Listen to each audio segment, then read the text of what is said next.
একটা নারে তাকবীর হোক, রাজি আছেন? প্রথমে যারা বিয়া করছেন তারা আল্লাহু আকবার বলবেন। 2 নম্বরে যারা বিয়া করছ না তারা আল্লাহু আকবার বলবেন। বুঝাইছিনি প্রশ্ন? 3 নম্বরে যখন নারে তাকবীর দিব দুই দল একজোট হয়ে আল্লাহু আকবার বলবেন। প্রশ্ন বুঝাইছে? প্রথমে কারা? যারা বিয়া করছেন না তারা। যুবক নারে তাকবীর। বিসমিল্লাহির রহমানির রহিম। ওয়া ইন্নাকা লাআলা খুলুকিন আযীম। قال النبي الأكرم صلى الله عليه وسلم: من تواضع لله رفعه الله. صدق الله العظيم وصدق رسوله النبي الكريم. صلى الله على سيدنا ومولانا محمد وعلى آله وأصحابه وسلم. তলবাউসী সন্তোষপুর যুব সমাজের উদ্যোগে আজকে ইরসালে সওয়াব ও দোয়া মাহফিলের সম্মানিত সভাপতি মহোদয়, উপস্থিত দিনদার ইমানদার ইসলাম প্রিয় ইমান প্রিয় মুসলমান ভাইসব, পর্দার আড়াল থেকে যারা শুনতেছেন সম্মানিতা মোহতারামা মা ও বোন, আল্লাহ রাব্বুল আলামিনের দরবারে অসংখ্য অগণিত শুকর, যিনি অত্যন্ত দয়া করে একমাত্র কোরআন ও সুন্নাহর মহব্বতে কোরআন সুন্নাহর আলোকে আলোচনা করার আর শোনার তৌফিক দিয়েছেন। সেই মহান মালিকের দরবারে শুকরিয়া আদায় করি, সকলেই বলি আলহামদুলিল্লাহ। আমি আপনাদের সামনে মহাগ্রন্থ আল কোরআনের সূরাতুল কালামের একখানা আয়াত, নবীজির অসংখ্য হাদিস থেকে একখানা হাদিসের টুকরাও পাঠ করেছি। তিলাওয়াতকৃত আয়াত আর পঠিত হাদিসের আলোকে আপনাদের সামনে আমি আমার নির্ধারিত সময়ের ভিতরেই কিছু আলোচনা তুলে ধরব। আল্লাহ তাআলা যেন আমাদের সকলকে আলোচনা থেকে উপকৃত হওয়ার তৌফিক দেন। সকলে বলুন আমিন। ভাইরা আমার, আমাদের নবী মুহাম্মদ রাসূলুল্লাহ সাল্লাল্লাহু আলাইহি ওয়াসাল্লাম, ওনাকে আল্লাহ পাক রব্বুল আলামিন মহান চরিত্র দিয়ে দুনিয়াতে পাঠিয়েছিলেন। নবীজির মহান চরিত্রের বিভিন্ন দিক ছিল। নবীজির উত্তম চরিত্রের একটা দিক হলো, আল্লাহর নবী মানুষদেরকে যা করতে বলতেন নিজে এর চাইতে বেশি করতেন। রাসূল বলতেন কম, করতেন বেশি। রাসূল পাক সাল্লাল্লাহু আলাইহি ওয়াসাল্লাম উম্মতদেরকে বিশেষভাবে বলতেন 5 ওয়াক্তের নামাজের কথা, নিজে পড়তেন 9 ওয়াক্ত। তাহলে রাসূলের বলা বেশি হলো না করা বেশি? ওয়াজ বুঝেন, দেখা যায় আপনারা। নবীজি বলতেন কম, করতেন বেশি। আর আমাদের অবস্থা হইল গিয়ে আমরা বলা বেশি, করা কম। নবীজি বলতেন উম্মতকে 5 ওয়াক্তের নামাজের কথা, নিজে পড়তেন কয় ওয়াক্ত? ফজর, যোহর, আসর, মাগরিব, এশা তো আছেই। এর সাথেও নবীজির সারা জিন্দেগির আমল ছিল তাহাজ্জুদের নামাজ। তাহাজ্জুদের নামাজ নবীজি পড়তেন কিনা? তারপর ফজরের পরে ইশরাকের নামাজ রাসূল পড়তেন। ইশরাকের নামাজের আরেকটু পরে চাশতের নামাজ আল্লাহর নবী আদায় করতেন। মাগরিবের পরে আরেকটা নামাজ আছে যেটাকে আওয়াবিনের নামাজ বলা হয়। রাসূল আওয়াবিনের নামাজও আদায় করতেন। তাহলে 5 ওয়াক্ত বাদেও এক্সট্রা আরো কত ওয়াক্ত হইল? 4 আর 5 মিলে আপনাদের হিসাব অনুযায়ী কয় ওয়াক্ত হয়? রাসূল বলতেন 5 ওয়াক্তের পড়ার কথা, নিজে পড়তেন 9 ওয়াক্ত। তো রাসূলের উত্তম চরিত্রের আরেকটা দিক হলো রাসূল নরম ছিলেন। নম্রতা আর বিনয় তার মাঝে এমন ভাবে ছিল, এই নরম স্বভাবের কাছে যদি কোনো গরম মানুষও আসতো, মানুষটা গরম থাকতো না, নরম মানুষে রূপান্তরিত হয়ে যেত। আরবের লোকেরা নবীজির কাছে আসার আগে কত গরম ছিল। ইতিহাসের কিতাবে আছে জঙ্গে বোয়াতের যুদ্ধ 200 বৎসর যাবত এই যুদ্ধটা চলমান ছিল। তুচ্ছ একটি ঘটনাকে কেন্দ্র করে যুদ্ধের সূত্রপাত। এক লোকের বাড়ির পিছনে মৌমাছি মধুর চাক বানাইছে। যেই গাছে মৌমাছি মধুর চাক বানাইছে এই গাছের মালিক এই লোক না, আর একজনের উট গিয়ে যখন গাছের ডাল ধরে টান দিছে, মৌমাছি মধুর চাক ছেড়ে চলে গেছে। যার বাড়ির পিছনে মধুর চাক বানাইছিল উনি উটকে হত্যা করে ফেলছে। এবার উটের মালিক আর যার বাড়ির পিছনে মধুর চাক বানাইছে এই 2 জনের মাঝে মারামারি শুরু হয়েছে। সংঘাত চলমান চলতেছে। যাদের মাধ্যমে এই যুদ্ধের সূত্রপাত হয়েছিল ওরা তাদের মৃত্যুর আগে সন্তানদের কাছে ওসিয়ত করে গেছে, এ আমার জানের দুশমন, তারে তোমরা ছাইরো না, যুদ্ধ চালিয়ে যাই। এইভাবে চলতে চলতে বোয়াতের যুদ্ধটা কত বছর চলছে? 200 বছর। পরে আল্লাহর নবীর মধ্যস্থতায় এই যুদ্ধের সমাপ্তি ঘটে।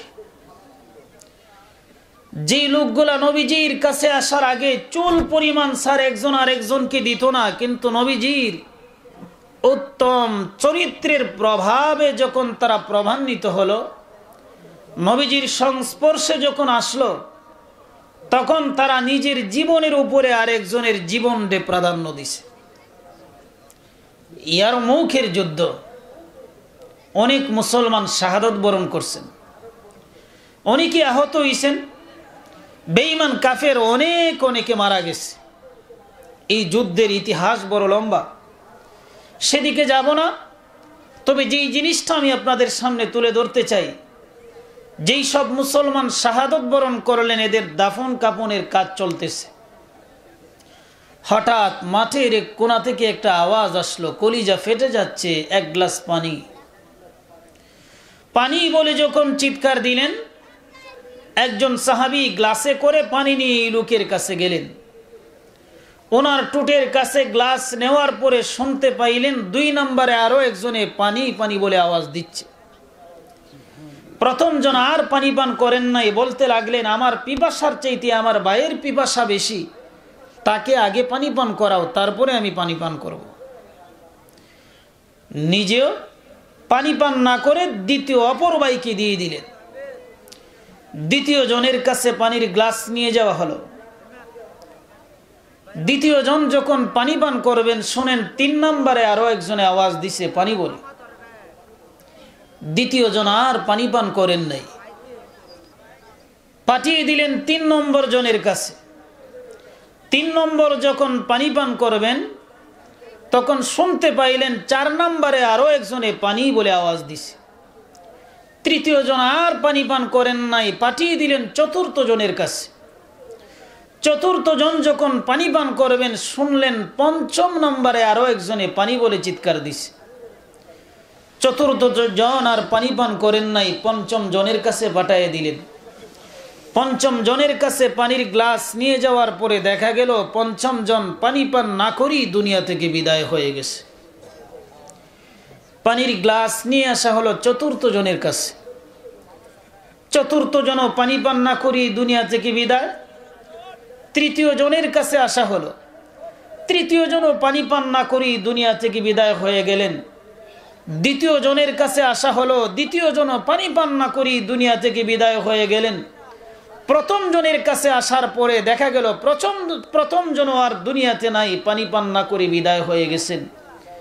এক গ্লাস পানি তার আপন জায়গায় রয়ে গেল, নিজের উপরে অপর ভাইকে প্রাধান্য দিতে গিয়ে কেউ পানি পান করে নাই, সকলেই পানি পান না করেই শাহাদত বরণ করছে। কেমন পরিবর্তন হয়ে গেল! চুল পরিমাণ সার একজন আরেকজনকে দিত না, কিন্তু নবীজির সংস্পর্শে আসার পরে নিজের জীবনের উপরে আরেকজনের জীবনকে প্রাধান্য দিছে।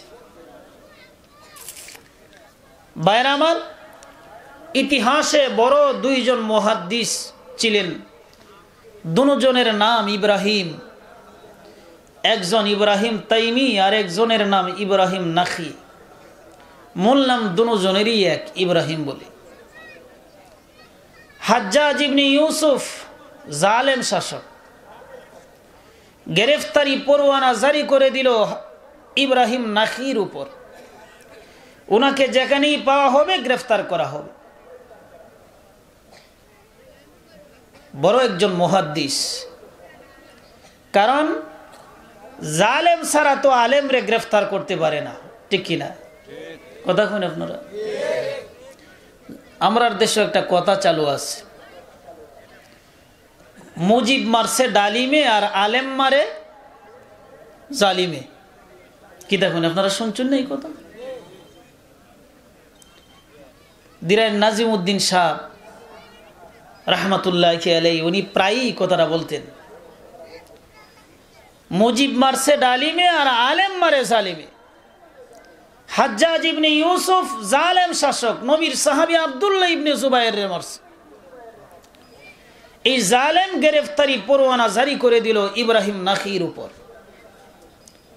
পুলিশ এসে হাজির হয়ে গেল ইব্রাহিম তাইমির কাছে, জিজ্ঞাসা করলো তোমার নাম? কয় আমার নাম ইব্রাহিম। যার উপরে গ্রেফতারি পরোয়ানা ওনার নামও তো ইব্রাহিম।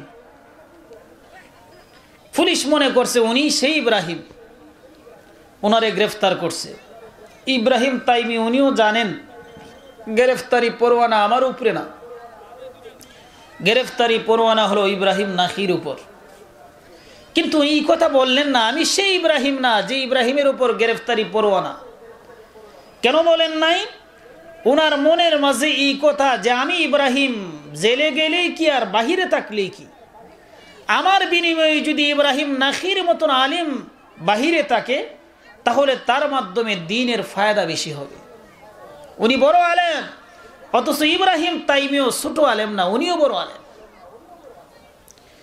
ইব্রাহিম নাখিরে জেলে নিয়ে গেছে, ইব্রাহিম তাইমিরি দিমারের জেলখানা ইরাকের কাছে, সেখানে রাখা হলো।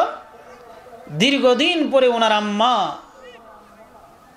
সুযোগ পেয়ে গেলেন কলিজার টুকরা সন্তানটারে একটা নজর দেখার।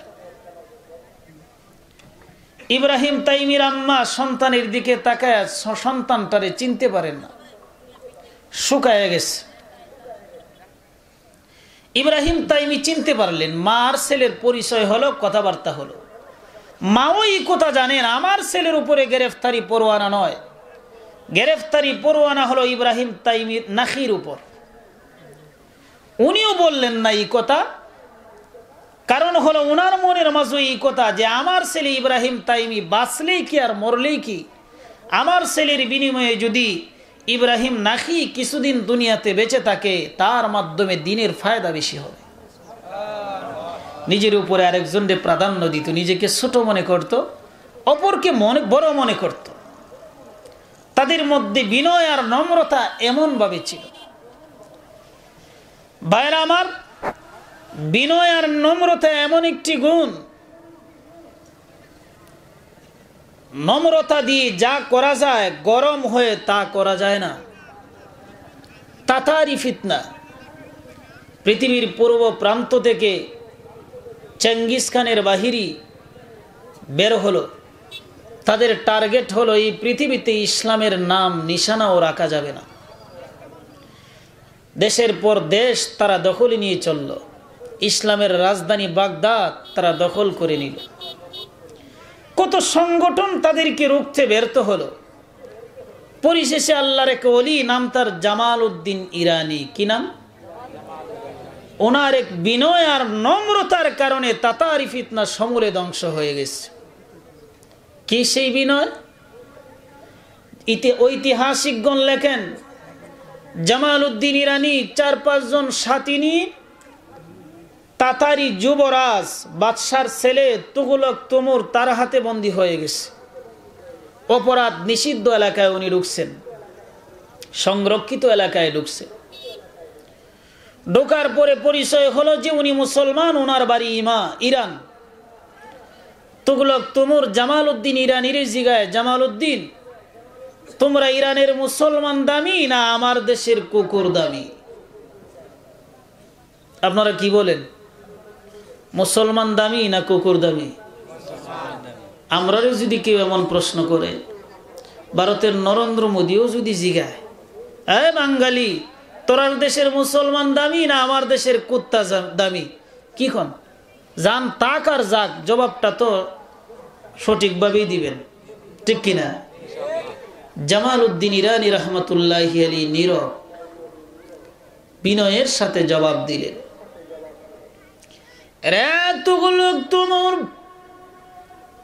তুমি জানতে চাও আমার দেশের মুসলমান দামি না তোমার দেশের কুকুর দামি? তুগলক তুমুর রে, ইরানের মুসলমান যদি ঈমান নিয়ে দুনিয়া থেকে বিদায় হয় তাহলে ইরানের মুসলমান দামি,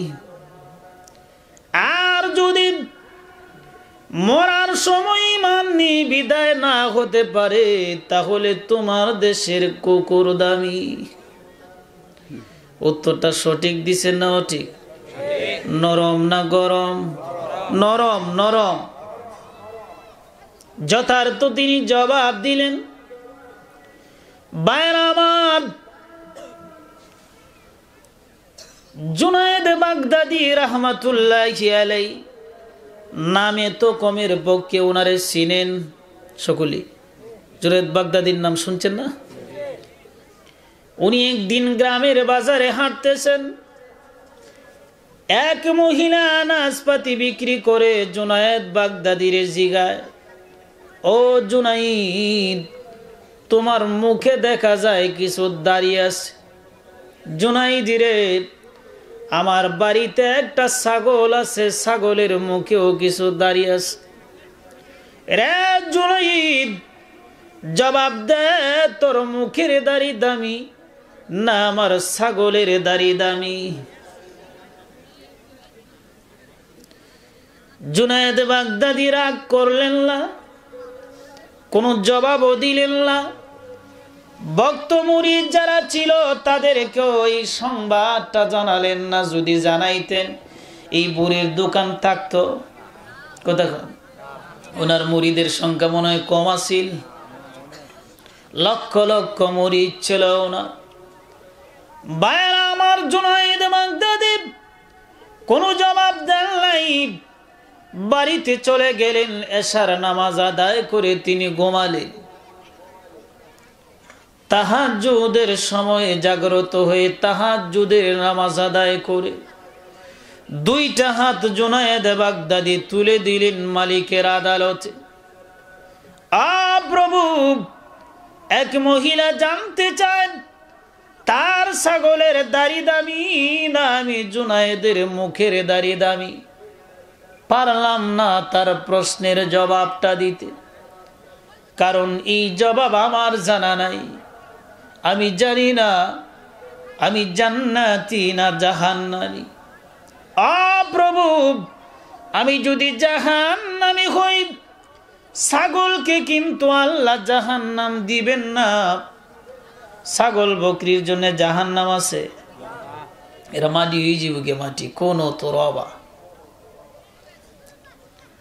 আমি যদি জাহান্নামী হই, ছাগল আমার চাইতে দামি, আর আমি যদি জান্নাতি হই তাহলে ছাগলের চাইতে আমি দামি। এটা তো মরার আগে বোঝার কোনো সুযোগ নাই। প্রভু, তোমার কাছে ফরিয়াদ, ইন্তেকালের পরে আমাকে কিছু কথা বলার সুযোগ তুমি দিও, যেতে করে বুড়ির প্রশ্নের জবাব দিয়ে আমি কবরে যাই। আল্লাহ রাব্বুল আলামিন ইলহামের মাধ্যমে জানায় দিলেন, জুনাইদ রে, তোর দোয়া আমি কবুল করে নিছি। ইন্তেকালের পরে তোমাকে কিছু কথা বলার সুযোগ দেওয়া হবে। জুনায়েদ বাগদাদি ভক্ত মুরিদদেরকে জানালেন, আমার ইন্তেকালের পরে আমাকে গোসল দিয়ে জানাজার নামাজ আদায় করে কবরস্থানের দিকে যখন লাশটা নিয়ে যাওয়া হবে, যাওয়ার সময় এই বুড়ির দোকানের সামন দিয়ে আমার লাশটা একটু লইয়া যাই, যেতে করে তার প্রশ্নের জবাব দিয়ে আমি কবরে যাই। ভাইরা আমার, ওনার ইন্তেকালের পরে গোসল দেওয়া হলো, জানাজার নামাজ আদায় করে কবরস্থানের দিকে যখন লাশটা নিয়ে যাওয়া হয়, যাওয়ার সময় বুড়ির দোকানের সামন দিয়া লাশটা লইয়া ছুটছে। ভাইরা আমার, যেই মুহূর্তে জুনায়েদ বাগদাদির লাশের খাটিয়া বুড়ির দোকান বরাবর গিয়ে পৌঁছলো, এমনিতেই লোকেরা তাকায় দেখে জুনাইদ কাফনের ভিতর থেকে দুইটা হাত নাড়াচাড়া করে, হাত নাড়া। জুনায়েদ বাগদাদি হাত নাড়াচাড়া করেন, এমনকি নিজের চেহারাটা পর্যন্ত বের করে দিলেন। এবার জুনায়েদ বাগদাদি বুড়িকে লক্ষ্য করে কথা বলতে শুরু করে দিলেন। রে বুড়ি, তুমি জানতে চেয়েছিলে তোমার ছাগলের দাড়ি দামি না আমি জুনায়েদের মুখের দাড়ি দামি? বুড়ি গো, তোমার প্রশ্নের জবাব হলো, তোমার ছাগলের দাড়ির চাইতে আমি জুনায়েদের দাড়ি 1000 কোটি গুণ বেশি দামি। বুড়ি বলেন, জুনাইদ, জীবিত থাকতে কেন জবাবটা দিলে না, মরার পরে কেন লাশ হইয়া জবাবটা দিলে? জুনায়েদ বাগদাদি বলেন, বুড়ি গো, মরার আগে তো জানতাম না আমি জান্নাতি না জাহান্নামী। বুড়ি, আমি জানতাম না আমার জানটা আযাবের ফেরেশতায় নিবে না রহমতের ফেরেশতায় জান নিবে। যদি আযাবের ফেরেশতায় জান নিত তাহলে তো আমি জাহান্নামী। এবার মরার পরে দেখলাম আমার জান আযাবের ফেরেশতায় না রহমতের ফেরেশতারাই নিছে, কাজেই নিশ্চিত আমি জান্নাতি, আমি জান্নাতে যাব। তোমার ছাগল কিন্তু জান্নাতের বারিন্দায়ও যাবে না। বুড়ি, আমি জান্নাতি, তোমার ছাগল জান্নাতে যাবে না, কাজেই তোমার প্রশ্নের জবাব হলো, আমি জান্নাতি হওয়ার কারণে তোমার ছাগল থেকে আমার দাম বেশি, কাজে আমার দাড়িটাও দামি।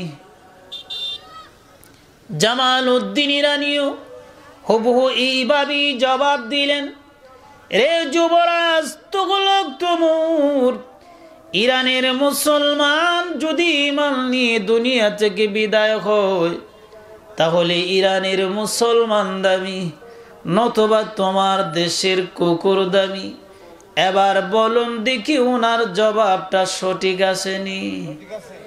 দেখো আরো জোরে।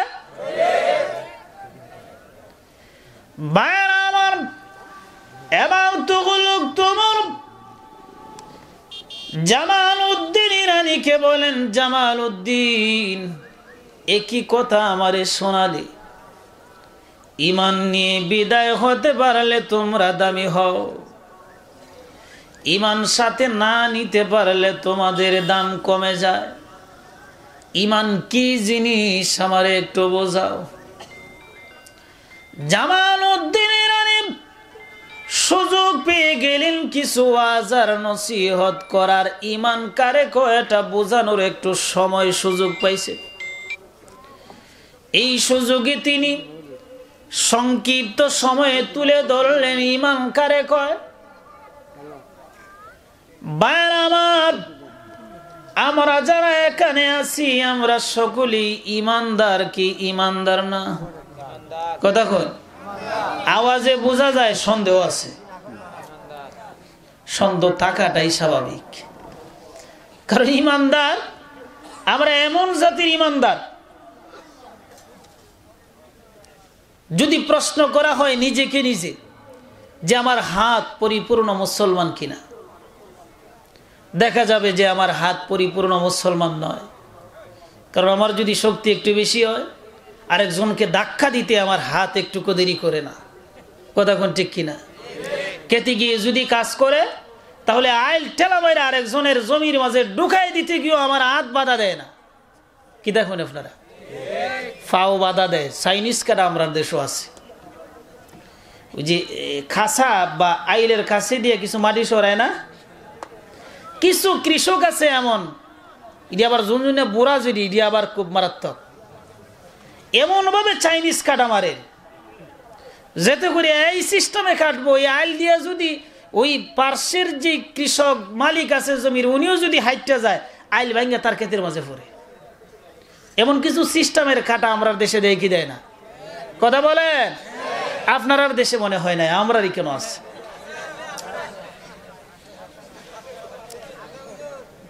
তো আমার পা মুসলমান হলো কিভাবে? আমি যদি চক্ষুকে জিজ্ঞাসা করি, আমার চোখ কি পরিপূর্ণ মুসলমান হতে পারলো? চোখ হারাম জিনিস দেখা থেকে বিরত নয়, মুখ হারাম বলা থেকে বিরত নয়, মিথ্যা তো এটা অহরহ চলছে এখন। কান হারাম জিনিস শ্রবণ করা থেকে বিরত থাকে না, তাহলে আমার হাত, পা, চোখ, কান, মুখ এইগুলা পরিপূর্ণ মুসলমান হইতে পারছে? তাহলে কেমন মুসলমান আমরা? এক লোক, সে বড় বীর বাহাদুর, সিংহের মতন তার গর্জন আর সাহস। তবে এই যে এলাকার সিংহ, এটা তো এলাকার মানুষ জানে, বাহিরের মানুষ জানবো কিভাবে এই লোক যে সিংহের মতন? এই জন্যে মনের মাঝে শখ জাগছে যে আমি পিঠের মাঝে যদি একটা সিংহের ছবি এঁকে নেই, তাহলে মানুষ দেখলেই আমাকে বুঝে ফেলবে যে আমি যে সিংহ। তবে এটা যদি রং দিয়া যদি আমি এই সিংহের ছবিটা আঁকি, রং তো আর বেশি দিন টিকসই করবে না। শরীরের মাঝে ঘষা মাঞ্জা করতে করতে একদিন, 2 দিন, 1 সপ্তাহ, 2 সপ্তাহ পরে চলে যাবে। চিরস্থায়ী ভাবে যেতে করে এই ছবিটা তাকে সিংহের। এই জন্য সিদ্ধান্ত নিছে যে এমন একজন আর্টিস্টম্যানের কাছে যাবে যিনি সুই দিয়ে আর্টিস্ট করে। আমরার দেশে যে মহিলারা, মা চাষিরা চাউল দয়, ডেগরে সুরাক করে কি করে না? এটা কি দেখুন আপনারা কেন? গায়েরি নাকি দেখুন, গায়েরির মাঝে পান পাতা বা শাপলা ফুল এগুলো ওঠায় না? যে সিস্টেমে ওঠায়, এই সিস্টেমে উনি ওনার শরীরের মাঝে, পিঠের মাঝে বাঘের, সিংহের ফটো উঠাইবেন। এবার সুই দিলেন আর্টিস্টম্যানের কাছে যে ভাই তুমি আমার পিঠের মাঝে একটা সুই দিয়া সিংহের ফটোটা উঠাইয়া দাও। তো উনি সুই ঢুকাইলেন চামড়ার মাঝে। পিঠের চামড়ায় যদি সুই ঢুকায়, এটা আরাম লাগবো? কি দেখুন আপনারা, ঢুকানোর সাথে সাথেই বেটা কয় উফ। উফ করো কি তার লাগে? দুঃখ মিলে কি উড়াইতেছো তুমি? এটা কইটা বাঘের ট্যাং, ট্যাং বাদ দিয়া দেও। দুঃখ মিলে ঠ্যাং বাদ দিয়া আবার ঢুকাইছে সুই। বেটায় কয় উফ কি উড়াইতেছো এটা? কইটা বাঘের লেজ। কয় দূর লেজ বাদ দেও। আবার সুই ঢুকাইছে। বেটায় কয় উফ কি উঠাইতেছো এটা? কইটা বাঘের খান। কয় দুঃখ মিলে খানও বাদ দিলাও। আবার সুই ঢুকাইছে। বেটায় কয় উফ কি উঠাইতেছ? কইটা বাঘের মুখ করলা। দুঃখ মিলে তো বাবারে, করলো তুই বাদ দিলা। এমনি আর্টিস্টম্যান সুই দূরে নিক্ষেপ করে কয় যেই বাঘের ঠ্যাং নাই, লেজ নাই, খান নাই, মাথা নাই, এটা কোন জাতের বাঘ? বাপের গুত্ত তো এমন জাতের বাঘ দেখছি না। তো ভাইয়ের আমার, আমি দাবি করতে পারি আমি ইমানদার, আমি মুসলমান, কিন্তু হাতকে জিজ্ঞাসা করলে আমার হাত পরিপূর্ণ মুসলমান নয়। পাকে জিজ্ঞাসা করলে আমার পা পরিপূর্ণ মুসলমান নয়, চোখ পরিপূর্ণ মুসলমান নয়, কান আর মুখ পরিপূর্ণ মুসলমান নয়, তাহলে মুসলমান কোন জিনিসটা? বুঝে আইছে আপনাদের? আমরা যারা এখানে আছি আমরা ইমানদার কি ইমানদার না? কথা কই, মুসলমান একটা আর ইমানদার আর একটা। ইমান বলা হয় কোন জিনিস না দেখে বিশ্বাস করা, দেখে দেখে বিশ্বাস করা। শরীয়তের পরিভাষায় এটাকে বলা হয় মুশাহাদা, এটার নাম ইমান নয়। না দেখে যদি কোনো মানুষ বিশ্বাস করে সেটার নাম হলো ইমান। যেমন আমরা আল্লাহ বিশ্বাস করি কি করি না? দেখছিনি। নবী রাসূল বিশ্বাস করি কিনা? ফেরেশতা দেখে বিশ্বাস করছি। হাসর, কবরের আযাব, জান্নাত জাহান্নাম, ফুলসিরাত বিশ্বাস করি কিনা? এই সবগুলা দেখছি না? না দেখি। না দেখি বিশ্বাস করার নামই হলো ঈমান। না দেখি বিশ্বাস করার দাম আল্লাহর কাছে বেশি। ওয়াজ যদি একটু লম্বা হয়ে যায় সমস্যা হইব নাকি? আপনাদের সমস্যা না হইল সময়ের সমস্যা হইব। কারণ আমার পরে জমির সাহেব খুব ভালো মনের মানুষ, খুব মিশুক প্রক্রিয়ার। এই প্রথম আজকে ওনার সাথে সাক্ষাৎ হয়েছে। অল্প সময় মনে হইতেছে যে 10 বছর আগ থেকে ওনারে আমি চিনি। এরপরে আপনাদের সারা বাংলায় যিনি বিচরণ করেন শরীফুজ্জামান রাজীবপুরী সাহেব, উনিও আসতেছেন। প্রথম তো গত বছর থেকে ওয়াজটা শুরু হয়েছে, গত বছরই তো উনি আইছেন। হ্যাঁ, ওনারে তো প্রোগ্রাম নেওয়ার জন্যে বিভিন্ন জায়গায় 2 বছর 3 বছর পর্যন্ত অপেক্ষা করে, সুযোগ পায় না। কিন্তু আপনারা যে কোন কপালে যে ফাইলেন এটা আসলে ভাগ্যের বিষয়। যাই হোক, এখনো যারা দাঁড়িয়ে রয়েছেন, যারা আপনাদের কারো নামে কি ওয়ারেন্ট আছে? দিরাইতা নাই। যদি ওয়ারেন্ট থাকে দাঁড়িয়ে থাকেন, আমার বাধা নাই, পুলিশ আইলে আপনি দৌড় দিতেন। আর যদি ওয়ারেন্টভুক্ত আসামি না হন তাহলে বসে যান। আপনাদের কাছে আমার অনুরোধ, দাঁড়িয়ে থাকবেন না, বসে যান, পর্যাপ্ত পরিমাণ জায়গা আছে, বসে যান। এরপরেও যদি কেউ দাঁড়িয়ে থাকেন আমি নিশ্চিত আপনি ওয়ারেন্টভুক্ত আসামি। এই সাদরওয়ালা বড় হইব না ছোট হইব আল্লাহ মালুম। তুমি বউ না কিতার লাগি? বাইর আমার বাদশাহ হারুনুর রশিদ আর ওনার বউ জুবায়েদা, 2 জন। এটি কি তা জিতা আছে না মোরা? এই যে এই 2টা থাকলে বেটা এটা একটু মারি দিবা না? এখানে একটু ব্ল্যাক টিপ দিবা না নি? মোরা হইলে এই দিকে তার সমস্যা নাই, জিতা হইলে তো একটু ঘুরাই দিতা, একটু ব্ল্যাক টিপ মারো। বাইরে আমার খাইতো গেছে, তোমরা দেখতেছো না আমি যেটা করতেছি? ব্ল্যাক টিপ মারা, এটা তো আর কোনো ইয়ে না। দাও এইখানে মারে দাও।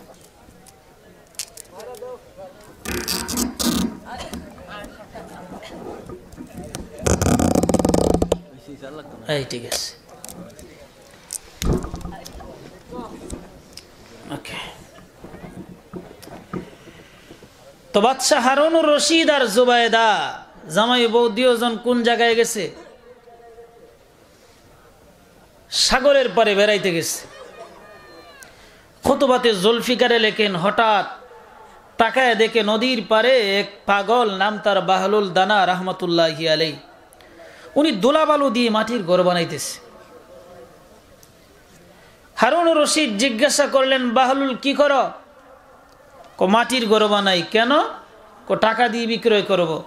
তবে আমার কাছ থেকে যে এই মাটির ঘর টাকা দিয়ে কিনবে, অফার আছে, অফার, দারুণ অফার। আমি দোয়া করব আল্লাহ তাআলা যেন এই মাটির ঘরের বিনিময়ে জান্নাতের ঘরের মালিক বানায় দেয়। অফারটা ছোট না বড়? হারুনুর রশিদ কয়, আমারে কি ভূতে ধরছে?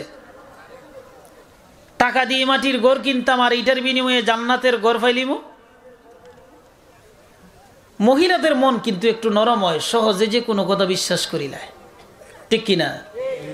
যদি মনে করেন আপনাদের বিশ্বাস না হয় তাহলে দেখবেন বন্ড পীরের মুরিদের সংখ্যা পুরুষের চাইতে মহিলা বেশি। কিতা হয় না আপনারা? কষ্ট পাইবেন না কিতা? ভণ্ড পীরের মুরিদের সংখ্যা পুরুষের চাইতে মহিলা বেশি, কারণ মহিলারা সহজেই যে কোনো কথা বিশ্বাস করিলা। জুবাইদা তো সাথে আছেন, উনি বিশ্বাস করে লিস, দে আমার একটা গড় দে আর গড়ের মূল্য বল। বাহলুল বলতেছেন আমার এই গড়ের দাম 1 দিরহাম, 1 টাকা। 1 টাকা ব্যাগ থেকে বের করে দিলেন, একটা ঘর উনি কিনে নিছে। সফর শেষ করে বাড়িতে চলে গেলেন। রাত্রিবেলায় জামাই বউ দুজন ঘুমাইছে দাঁড়াদাঁড়ি। ঘুমের ঘরে হারুন রশিদ স্বপ্নে দেখেন আল্লাহর তৈরি জান্নাতের মাঝে উনি হাঁটতেছেন। হঠাৎ তাকায় দেখে সুন্দর একটা বিল্ডিং, বালাখানা। কাছে গেলেন, যাওয়ার পরে দেখা যায় একটা সাইনবোর্ড, নেম প্লেট যেটা, এটা জ্বলতেছে। এই সাইনবোর্ডের মাঝে তাকায় দেখেন একটা নাম, নামটা হলো জুবাইদা খাতুন। প্রহরীদেরকে জিজ্ঞাসা করলেন কোন জুবাইদা? প্রহরীরা বলতেছেন যে আপনি চিনবেন না, উনি বাদশাহ হারুন রশিদের বউ জুবাইদা। উনি চিনেন কিনা?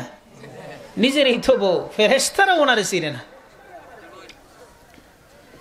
ভাবলেন যেহেতু আমার বোর, তাহলে গড়টা একটু দেখে আসি। বারান্দায় পা রাখার সাথে সাথেই ফেরেশতারা ধাক্কা দিয়ে কয়, আরেকজনের গড় আপনি কোন বিবেকে দেখতেছেন? অনুমতি ছাড়া ঘরে প্রবেশ করা যাবে না। ধাক্কা দেওয়ার সাথে সাথেই ঘুম ভেঙে গেছে। ঘুম ভাঙ্গার পরে উনি খুব আরামে আছে না টেনশনে? কি এর টেনশন? সুযোগ যে হারাইছেন। কি করলাম জুবাইদা তো পাগলের কথা বিশ্বাস করিয়া হাউজি বাম্পার মারছে। পরের দিন আবার সকালবেলা জামাই বউ দুজন সাগরের পারে গেলেন, এবার খুঁজতেছেন পাগল রে, আজকে যদি পাই তাহলে আর মিস করতাম না, একটা গড় কিনে নি। এবারও তাকায় দেখেন বাহলুল সাগরের পারে দুলাবালো দিয়ে মাটির ঘর বানাইতেছে। রে বাহলুল কি করস? মাটির ঘর বানাই। কেন? টাকা দিয়ে বিক্রয় করব, তবে আমার কাছ থেকে যে মাটির ঘর কিনবে এই ঘরের বিনিময়ে আমি দোয়া করব আল্লাহ তাআলা তারে জান্নাতের ঘরের মালিক বানায় দিত। অফার দেখা যায় বন্ধ হইছে না, চালু আছে আজকেও। এবার হারুন রশিদ আর দেরি করলেন না, বললেন তাড়াতাড়ি ঘরের মূল্য বল। বাহলুল বলেন আমার এই ঘরের দাম সারা পৃথিবীর মূল্যের সমান। দাম জাগাত আছে না রাতারাতি বেড়ে গেছি গিয়া? কেমন বাড়া বাড়ছে? 2 বছর আগে যেভাবে আমরা পেঁয়াজের দাম বাড়ছিল, সকাল 8টার সময় 40, 1 ঘন্টা পরে যাওয়ার পরে 200, মনে আসেনি আপনাদের? এমন বাড়া বাড়ছে। এবার হারুন রশিদ বাহলুল রে বলে, রে বাহলুল, গত রাত্রি তো তুমি আমার সামনে আমার স্ত্রী জুবাইদার কাছে 1 টাকায় মাটির ঘর বিক্রয় করছো। আজকে রাতারাতি গড়ের দামটা এত বেড়ে গেল কেন? হারুন বলেন, বাহলুল বলেন, হারুন গতকালকে যে জুবাইদা আমার কাছ থেকে মাটির ঘর কিনছে, মাটির ঘরের বিনিময়ে জান্নাতের ঘরের যে মালিক হবে এটা না দেখেই কিনছে। জুবাইদা দেখে কিনছে না দেখে? আর গত রাত্রিতে স্বপ্নের মাধ্যমে তুমি জুবাইদার জান্নাতি ঘর দেখে এসেছো, যার কারণে আজকে লোভ লাগছে মাটির ঘর কিনে জান্নাতের ঘরের মালিক হতে। চোখে দেখে আসার কারণেই ঘর কিনা এখন আর সহজ না, কঠিন হয়ে গেছে। না দেখে বিশ্বাস করার নাম কি? জামাল উদ্দিন ইরানি সংক্ষিপ্ত সময়ে তুগলক তমুরের কাছে তুলে ধরলেন ইমান যে কারে কয়। মনে আসেনি পয়েন্ট? ইমান কাকে বলে তার সামনে তুলে ধরার পর তুগলক তমুর তার ভিতরে ধাক্কা দিল, নাড়া দিল, আহারে এই ইমান থেকে আর দূরে থাকা যায় না। সিদ্ধান্ত নিল ইমান গ্রহণ করার। তবে মনের মাঝে ভয়, এখন যদি আমি ইমান গ্রহণ করি, আমার আব্বা তো এখনো ক্ষমতার মসনদে, আমি এখনো যুবরাজ, আমার আব্বা শুধু আমার গলায় কাটবে না, আমারে যিনি মুসলমান বানাইছে ওনারেও হত্যা করবে। করবে কি করবে না? কথা শুনে আপনারা, কারণ তারা তো মুসলমানের নামই শুনতে পারে না।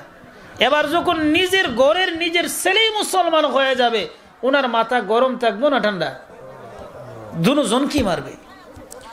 তুগলক তুমুর বাদশার ছেলে যুবরাজ তুগলক তুমুর পরামর্শ দিল, জামাল উদ্দিন আপনি চলে যান নিজের এলাকায়। আমার আব্বা ইন্তেকালের পরে আমি যেহেতু যুবরাজ, আমি একক সন্তান, আমার আব্বার পরে আমি হব চেয়ারের মালিক, তখন আমার একটু স্মরণ করায় দিন ইমানের কথা, তখন আমি মুসলমান হয়ে যাব। জামাল উদ্দিন ইরানি চলে গেলেন ইরানে। সেখানে যাওয়ার পরে ওনার মরণের সময় এসে গেল। নিজের সন্তান রশিদ উদ্দিন ইরানিরে কাছে ডাকছেন, রে আমার ছেলে, তাতারি যুবরাজ তুগলক তুমুর সে আমারে কথা দিছে, তার আব্বার ইন্তেকালের পরে সে যখন ক্ষমতার মসনদে বসবে তখন যেন তার ইমান কারে কয় ইমানের কথাটা একটু স্মরণ করায় দেওয়া হয়। যদি স্মরণ করায় দেওয়া হয় তাহলে দেরি করবে না, সে কালেমা পড়ে মুসলমান হয়ে যাবে। বাদশাহ যদি মুসলমান হয় তাহলে রাষ্ট্রের জনগণ ইমান গ্রহণ করার সম্ভাবনা আছে না নাই? ভাইরা আমার, জামাল উদ্দিন ইরানি সন্তানের কাছে এই দায়িত্ব দিয়ে দুনিয়া থেকে বিদায় হয়ে গেছে। এবার রশিদ উদ্দিন ইরানি কান কুলা রাখেন কখন তাতারি বাদশাহ মারা যায় আর যুবরাজ ক্ষমতার মসনদে বসে। বুঝতেছেন তো আপনারা? না এই যন্ত্রে আপনারা এই পয়েন্ট বুলাই লিছে? তাহলে আমার দিকে তাকান, উনি ওনার কাজ করুক, আপনারা আমার দিকে তাকান। ভাইরা আমার, তুমি বই যাও না, এখানে বইয়া কাজ কর। ভাইরা আমার, জামাল উদ্দিন ইরানি রহমতুল্লাহি আলাইহি উনি তো মারা গেলেন, ওনার সন্তান অপেক্ষা করতেছেন কখন যুবরাজ চেয়ারের মালিক হয়। হঠাৎ একদিন সুযোগ এসে গেল, রশিদ উদ্দিন ইরানি উনিও কিছু সাথীবর্গ নিয়ে তাতারি বাদশার কাছে সাক্ষাতের জন্য আসলেন। তবে শত চেষ্টা করার পরে উনি সাক্ষাৎ করতে পারতেছেন না, কারণ তুগলক তুমুর সেও যে জামাল উদ্দিন ইরানির এই কথা বলছেন এটা তো তার স্মরণ নাই। এবার যারা ইসলামকে দেখতেই পারে না, মোল্লা মুন্সি দেখতেই পারে না, রশিদ উদ্দিন ইরানি যদি ইচ্ছাও করেন তাহলে ওনার সাথে সাক্ষাৎ করা সম্ভব? এরা তো মুসলমানের নামই শুনতে পারে না, উনি মুসলমান কিভাবে সাক্ষাৎ করবে? ভাইরা আমার, ভাইরা আমার, উনি সিদ্ধান্ত নিলেন যে যখন তাতারি বাদশাহ ঘুমের ঘরে বিভোর থাকবে তখন তাদের এরিয়ায় আমরা প্রবেশ করব। এই সিদ্ধান্ত অনুযায়ী ঘুমের ঘরে যখন বিভোর, রশিদ উদ্দিন ইরানি রহমতুল্লাহি আলাইহি সাথীবর্গ নিয়ে তাদের এলাকায় প্রবেশ করলেন। এলাকায় প্রবেশ করার পর যেই মুহূর্তে বাদশার ঘরের নিকটবর্তী হলো, ফজরের আজানের সময় হয়ে গেছে। এবার রশিদ উদ্দিন ইরানি উনি সেখানে দাঁড়িয়ে উঁচু আওয়াজে ফজরের আজান দিছে। আমি কিন্তু কুদরতে এলাহি অন্ধ হুজুর না, আপনারা আমারও তুই এইদিকে চাইবেন আর আমি ওয়াজ চালাই যাইমু, ইজাত বক্তা আমি না।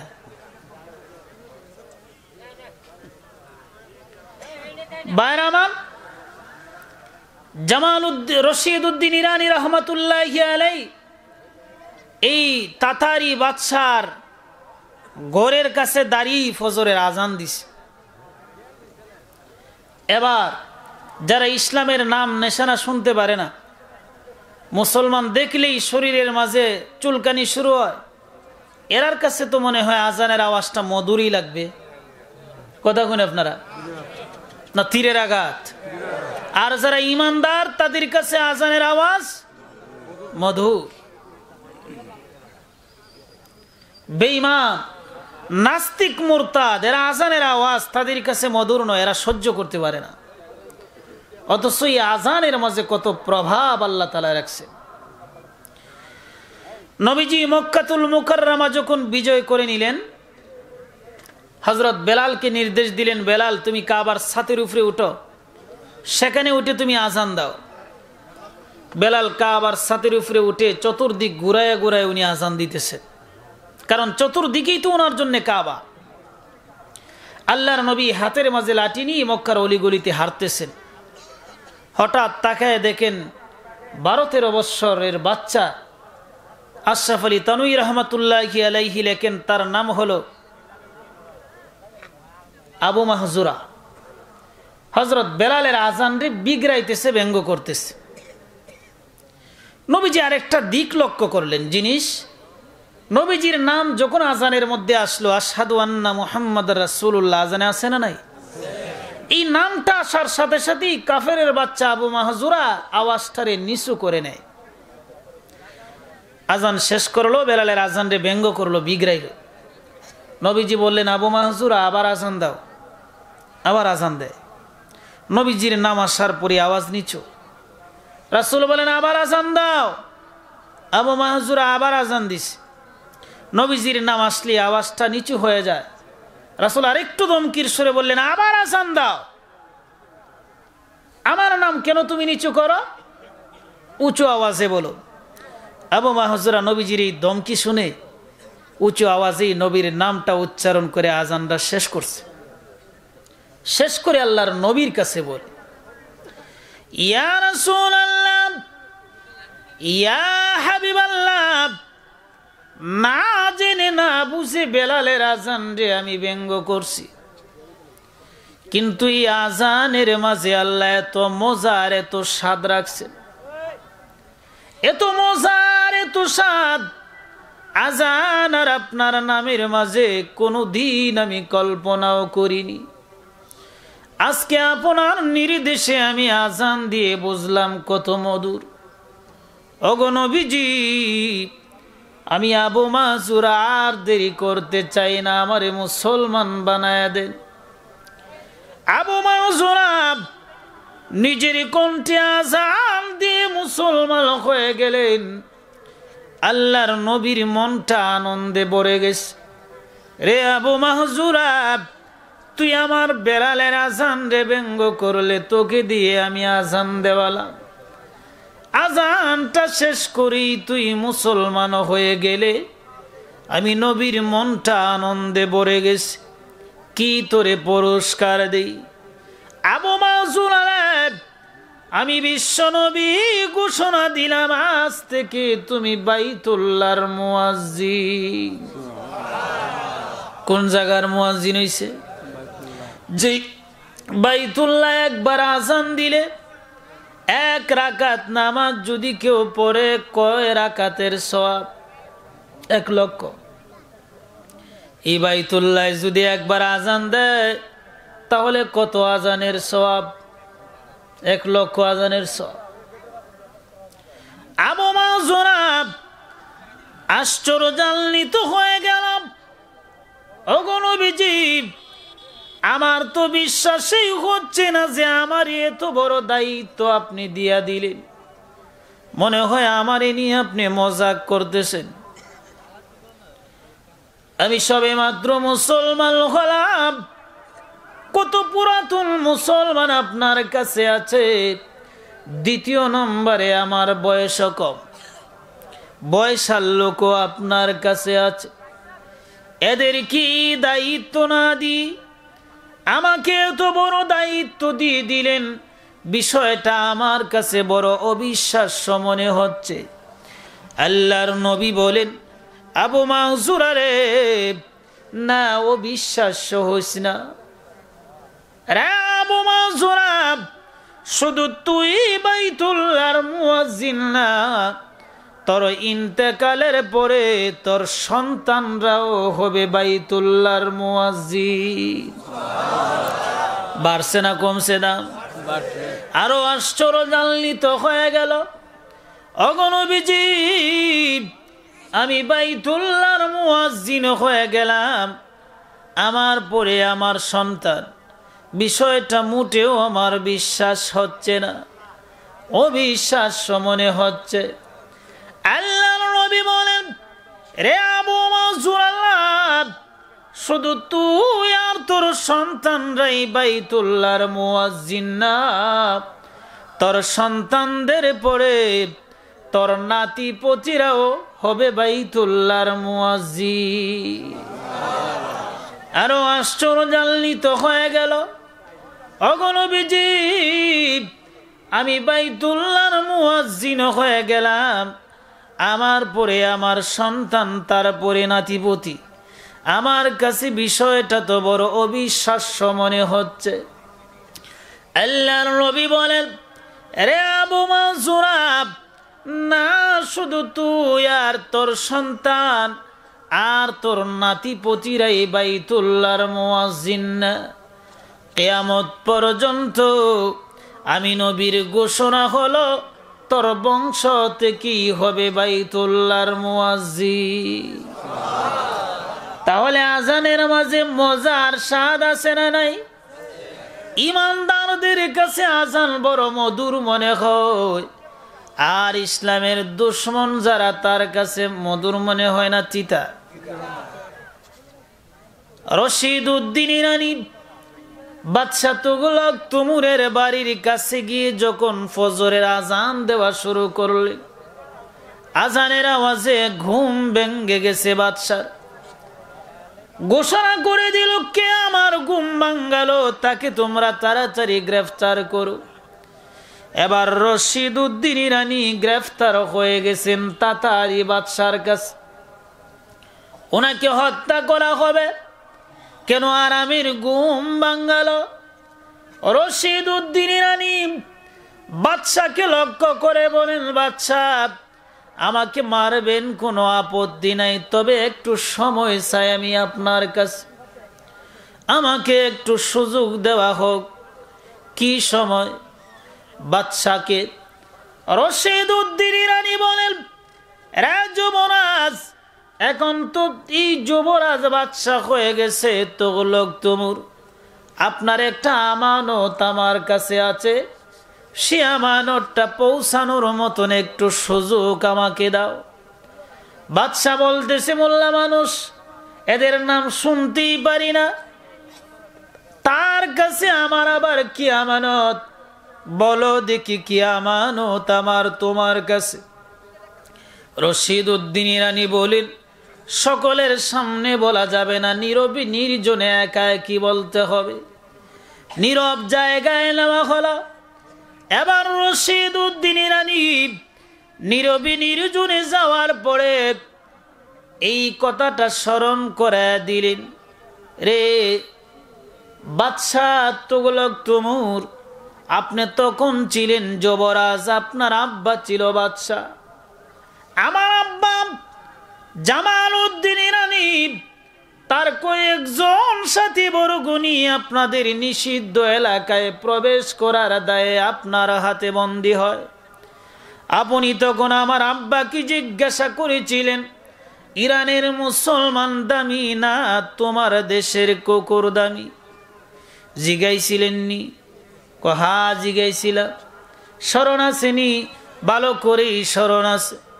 তখন আমার আব্বা বলেছিলেন, ইরানের মুসলমান যদি ইমান নিয়ে দুনিয়া থেকে বিদায় হয় তাহলে ইরানের মুসলমান দামি, আর যদি ইমান নিয়ে বিদায় না হতে পারে তাহলে তোমার দেশের কুকুর দামি।